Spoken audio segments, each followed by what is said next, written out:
Well, everyone, I intended to take today off. It's a nice rainy, stormy day here in northern Colorado, and it's also actually my birthday as well. So we went out in the morning, got some cinnamon rolls and bacon and coffee and chilled with the kids. And right now they're down for naps. So I'm just here chilling downstairs, and my phone has just been blowing up for the last like hour and a half from people telling me about an update to Marathon. Of all games, right?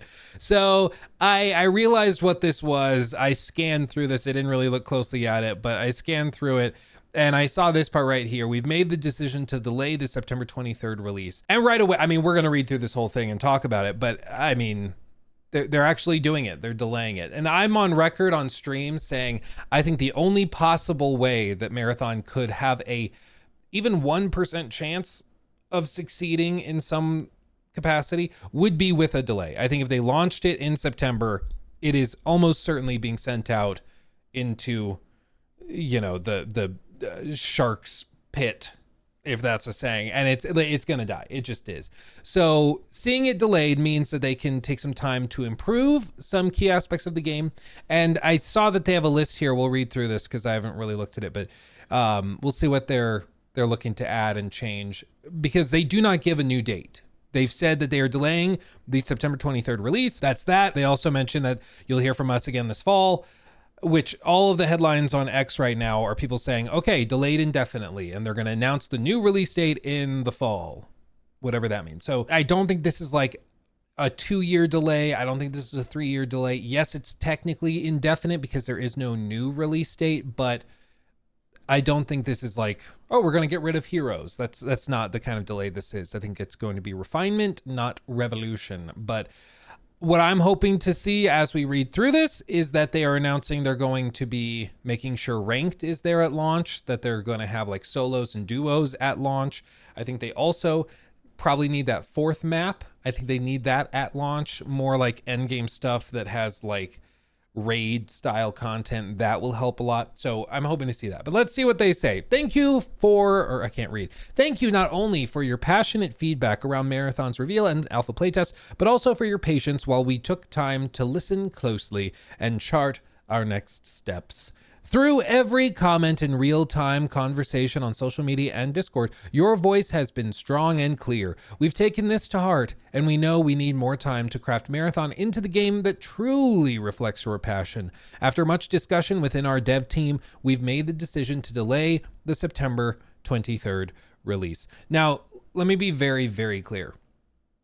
Based on the conversations I had with actual Bungie devs, timelines, the budgets, the scope, scale, all of that stuff came from on high. Okay, this was not a dev team decision as far as I understand it. You can see after much discussion within our dev team, they make it sound like the devs are the ones who finally decided, well, okay, we'll delay. No, I think the devs from the start have wanted more time, and this was coming from on high that they couldn't have more time. And now they finally, for whatever reason, got the green light, or I guess red light, to not release it.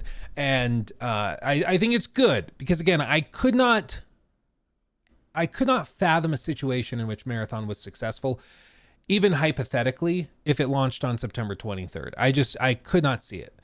Now, there may only be a 1% chance that it finds an audience, but it's at least there. You know, I think there is a possibility if they can actually significantly improve the offering, and, you know, with enough time, people will still remember all of the art theft stuff that went down, but it will start to become more of a memory as opposed to like an active part of the discourse around Marathon, which I'm sure is also part of the strategy here. But I just want to be very clear. This post makes it sound like the dev team finally said, okay, we'll delay it and work on it. My understanding, having talked to people making Marathon, is that they always wanted more time. They felt rushed as it was, and so they're getting what they would like, but I'm sure that this is like more of a Sony was holding them up and preventing them from getting more time, as opposed to like, you know, the game director wanted to rush it. No game director wants to rush a game, okay? That's crazy. The alpha test created an opportunity for us to calibrate and focus the game on what will make it uniquely compelling. survival under pressure, mystery and lore around every corner, raid-like endgame challenges, and Bungie's genre. I'll try that again. And Bungie's genre defining FPS combat. We're using this time to empower the team to create the intense high-stakes experience that a title like Marathon is built around. This means deepening the relationship between the developers and the game's most important voices, our players. And to their credit, I'm glad they listened, because I seriously did not see a single person on this entire planet that was saying Marathon should be released on September 23rd. Not a single person thought this was a good idea. Okay.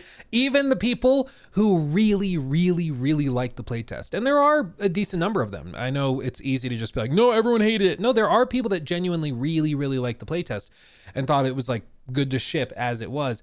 Even they were saying, yeah, but more time would be really good, because even if we love it as is, the game only works if there's a lot of other people and everybody else says it needs more time. So we think you should take more time. So, again, it wasn't a difficult message to get, to say the very least, but I'm glad they are heeding the message, taking headed of, that debate in the Office episode was very legitimate. I still don't know how to say that. Taking heed of, heeding the message. I don't know. Continuing on, we're using, let's see, I read that one. Over the next few months, we'll continue closed testing, including participants from the alpha. So I might even get to play the game again with some of these updates. If it's all NDA'd and I can't share anything about it, I probably won't play it because I want to be able to talk about it. I don't want to get tied up with that, but apparently they're going to be inviting people who even played the alpha to try the new builds that will deploy gameplay updates and test new features as they come online, which I think again is good. Actually get player feedback on it. It's a good way to do it. Battlefield has been doing that, and that seems to be working pretty well for that upcoming game. And so them taking similar notes, I think, is also a really good idea. And what they say is some of our immediate focus areas will be, and then they list the following. So first things first, upping the survival game, more challenging and engaging AI encounters.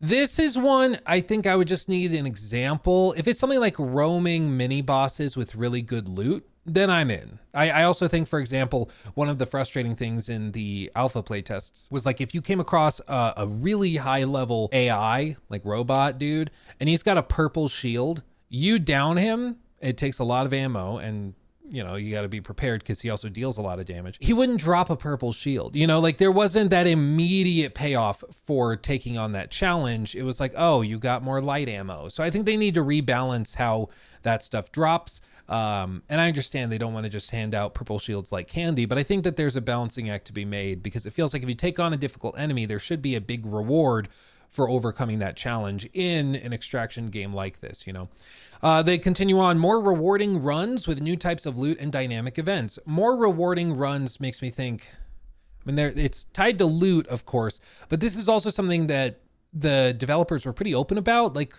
I remember sitting at lunch and the game director came over, Joe Ziegler, and a couple of other people like Lars, who are working on Marathon, came over. Very nice guys, genuinely passionate about what they're doing. They're just trying to make the best of what they've got before them. But they were describing how it's difficult to balance an extraction game like this, because ultimately you have to balance it around certain key metrics. It can't just be a free-for-all. A free-for-all is not that fun, whether you think it is or not.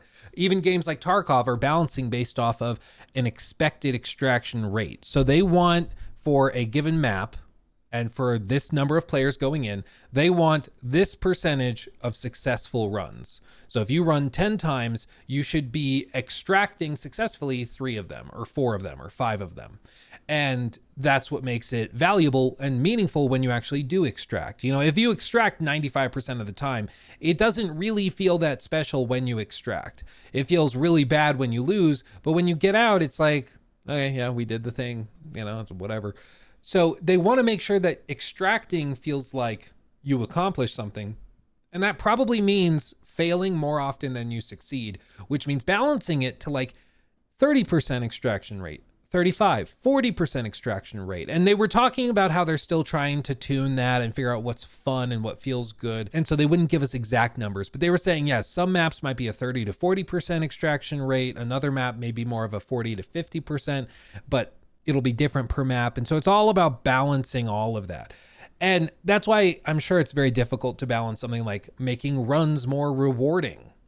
What does that mean? Does that mean that maybe you extract less often, but you get more stuff when you do? So there's higher value assets to be collected, or does it mean actually more successful runs? So maybe they're going to balance it at like 50% successful, 50% failed.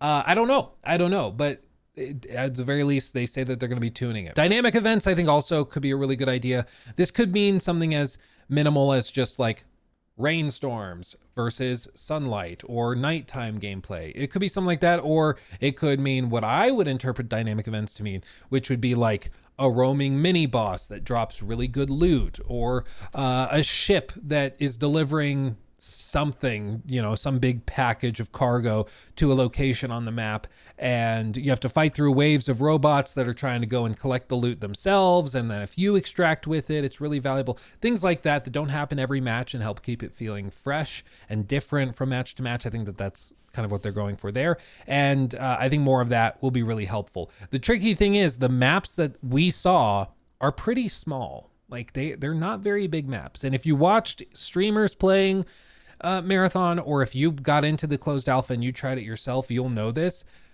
The maps are not that big, so there's not that much room for totally dynamic events that are really crazy and a little bit more tucked away. So it'll be interesting to see how they do that, but they say they're working on it. And then they say making combat feel more tense and strategic. This to me reads like just tweaking hero abilities. Like, how do you make it more strategic? Maybe make individual abilities more powerful, nerf this power up from Locust that's really, really powerful. Nerf that so people have a chance of flanking more, maybe more movement-based stuff. The other thing that was a huge piece of feedback overwhelmingly within Marathon's playtests were that the players overwhelmingly hated the heat buildup mechanic, which is basically their version of stamina. You sprint too much, it slows you down. The joke that was brought up at the preview demo, whatever alpha thing that we went to in Washington, they said, forgive me, I forget who said it initially, but somebody at the event was like, it feels weird because, everybody's called runners, but we spend most of the game walking because the heat buildup so bad. We can't actually sprint around. And then the Bungie guys were like, yeah, we've made that joke internally a lot. Yeah, we say that every day because a lot of people in the studio also felt like it was weird to have the heroes, quote unquote, called runners, but they have to walk for most of the gameplay time because the stamina buildup is so bad. And I understand, what they told us was, well, there's long-term progression that decreases the heat buildup, makes it so you can sprint longer. I get that. That's fine. That's cool, whatever. But it doesn't feel good. I understand that there is technically a long-term way to deal with that, but very few people will get to the long-term solution if the short-term is really miserable and annoying. It's just, you got to deal with it. And so I think that this is hopefully an allusion to what they're working on there, and that they're going to maybe be increasing like mobility, dealing with the stamina problems and fixing that. But we'll see. Maybe they'll just double down on that. Who knows? They say doubling down on the Marathon universe is another thing they're working on, increasing the visual fidelity. This, of course, is kind of expected. What we played was an alpha, so it's going to get better visually. So I think that that's good. I mean, to a certain extent, there's not a whole lot more you can do. Given the art style, it's very flat by design because that also makes it scalable across hardware much more easily. But I mean, if they can get the game running even better and with higher fidelity across the board, that I think will be really, really nice. More post processing effects and things like that will be really, really nice. Haze, fog, rain systems, all of that is really good. More narrative and environmental storytelling to discover and interact with. I think that's also a good idea. A darker tone that delivers on the themes of the original trilogy. That also, I think, is good, because right now it feels very disconnected from the original trilogy, which, I mean, we kind of saw coming when they said they're making a Marathon like extraction shooter. Everybody was like, okay, so it's Marathon in name only, basically. Maybe some little visual things will be nods to the originals, but it's not going to be, like the old games. And to be fair, they're very old. They're from way, way back in the day. So proportional to the total player base. It's going to be a very, very, very, very, very, very small number of players playing Marathon that played the original games. But still, nonetheless, I appreciate that they are saying they're going to try and chase that darker tone and engage with that so it feels less cartoony and like, you know, so many other live service games where everything kind of melds together. And then they say adding more social experiences, a better player experience for solos and duos. I think that's a good idea. When we asked them in Washington about this, they said they had tested a lot of solos, and they did try it. But what players inevitably ended up doing was just playing as the stealth characters, and then they just crawled around the map. They said when they tested it with game designers, like people very familiar with Marathon, all they did was crouch and crawl through the grass very, very slowly. And it made the game slow to a crawl, and they didn't find it particularly fun. But if that's what players are asking for, and those players think it will be fun, maybe that's just what you have to do. As for duos, you know, we asked them about duos as well, and they said you can go in and not fill, but the game is balanced around trios. So that's what we're doing. And I mean, I don't know how they're going to balance it. Maybe just have a dedicated duos mode. But again, each time you do that, you got to remember you have to have enough players to do that. Like if you have duos and duo specific matches, that means there's a separate queue for matchmaking, just duos. And then there's a separate queue for trios, and there's a separate queue for solos if it's only solos. And you got to have a lot of players for that. Otherwise matchmaking times skyrocket. And maybe they will have that at launch. Maybe they will not. But you know, it's kind of like a cart before the horse thing. Like, do you add that because that will attract players, or do you not add it because you're worried that if you do, there won't be enough players? But if you do it, maybe more players will come. So you don't really know which to do first. Anyway, they also say prox chat, so social stories can come to life. This is genuinely surprising. I'll be honest. This is genuinely surprising. They say they want to add prox chat now. We brought this up a lot. Like at one point, maybe it was our last day there in Washington, but basically they pulled all of us that were previewing it, and they pulled us all aside and they broke us up into groups, and we went into like different conference rooms at the studio at Bungie. And they basically just wanted to talk to us and get direct feedback and be able to ask us follow-up questions instead of just filling out a survey. And when they did that, you know, I was in a room with a lot of content creators, with like YouTubers, streamers, TikTokers, and like that crowd. And so they asked us, like, what could we add or what could we do that would help you make content for this game? Because love it or hate it, that's a huge component of live service games now, is how do you get people to make content for it? So they see it in their TikTok feed, so they see it on YouTube, they see their streamers playing it, so that they're reminded that they should try it too and they should play it. Like, how do you do that? And they asked us what would help.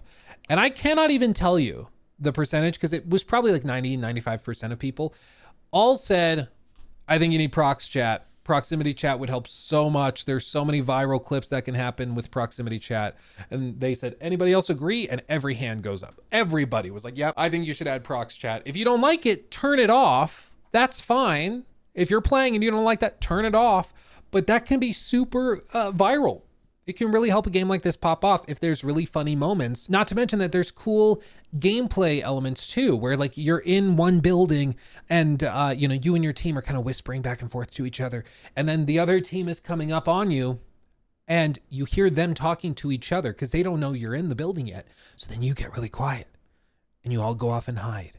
And it's actually tense because you're playing the game like at your desk, but you kind of like slink down and you get quiet because you don't know what's happening. That is a genuinely really, really cool thing that just happens organically when you have something like proximity chat. And so it was such a no-brainer. Like, it was such a no-duh kind of thing to add to the game. But every time that it was brought up at Bungie, they would reply with like the boilerplate, well, we're just really worried about toxicity. And we're really worried about, you know, people saying really bad things when you're playing. I'm like, bro, that's part of gaming. Like, I get that some people want to have like the cushiony safe space kind of thing when they play games, in which case, turn it off. Turn it off. Turn off voice chat, turn off prox chat. That's fine. Okay, that's fine. But the net positives for proximity chat are so much higher than the negatives for the 3 or 4 people out there that are like so sensitive that they can't stand hearing like a no word before muting somebody. Like, you know what happens when you play Call of Duty or something and there's one guy that, you know, it always happens. There's the one guy that is blasting his music really loudly, like while he has open mic turned on. And then he's also like screaming at his buddy or his mom or his girlfriend or whatever while the music's blaring. So you can't hear anybody else in the lobby. You know what happens when that happens? You mute that guy. You go down to his name and you hit the mute button, you tap triangle or whatever on your controller, and then they're muted and you don't have to worry about it. That really is not that big of a deal because again, the net positives are so much higher for everybody else.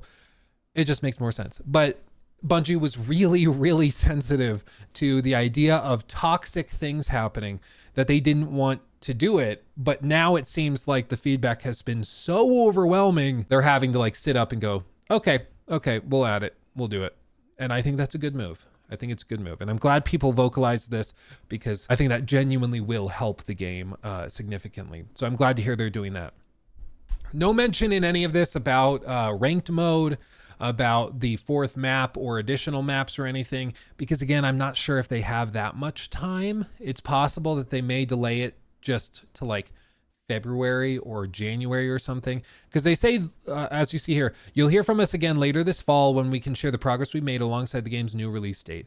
So they may come out in like September when they were originally supposed to launch and say open beta in December or January, and then we're releasing in February. I mean, it could be that tight of a turnaround. I don't expect that they're gonna like they're gonna come out in September or October and say, yep, we're releasing next November. I don't think that's happening. I don't think that's happening. Because again, one of the other pieces of this is that Sony has other live service games lined up. And traditionally, Sony does not like to market two massive games at the same time. There are some instances where they have done that type of thing if they are sufficiently differentiated. But traditionally, if they're both, say, single player, massive open world games, they're not going to try to put those out right next to each other and market them at the same time. Same with like two massive live service games, which they're going to have Marathon. And they also pretty soon are going to need to start marketing and pushing the Horizon online game that Guerrilla has been making for like 7 years or something like that. At some point, they're going to have to put that out. And I don't think they want to market these at the same time. So at some point, they will just have to get Marathon out the door. But continuing on, almost done. Thank you again for your patience and much more importantly, your passion. Your continued feedback will help us make Marathon the incredible gaming experience we all know it can be. And here's the deal. If they are honestly taking the feedback, listening, appreciating it, cherishing it, and then making action or taking action based on that feedback, they could get Marathon in a much better spot. Even then, I think they are fighting one hell of an uphill battle with this. That's no mystery. That's not lost on anybody. And I feel for them. They are doing their best.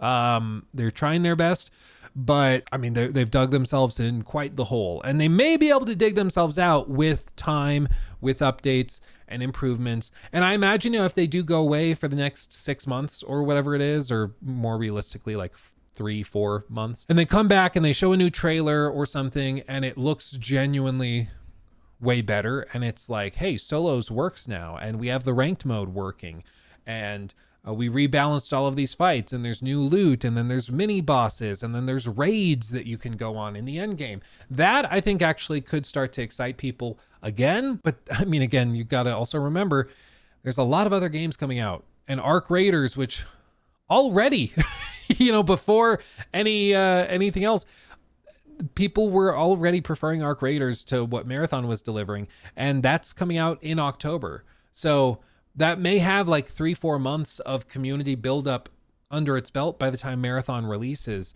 which will just make it even more difficult. Or who knows, maybe Arc Raiders flops catastrophically and then Marathon comes in and scrapes up the leftovers.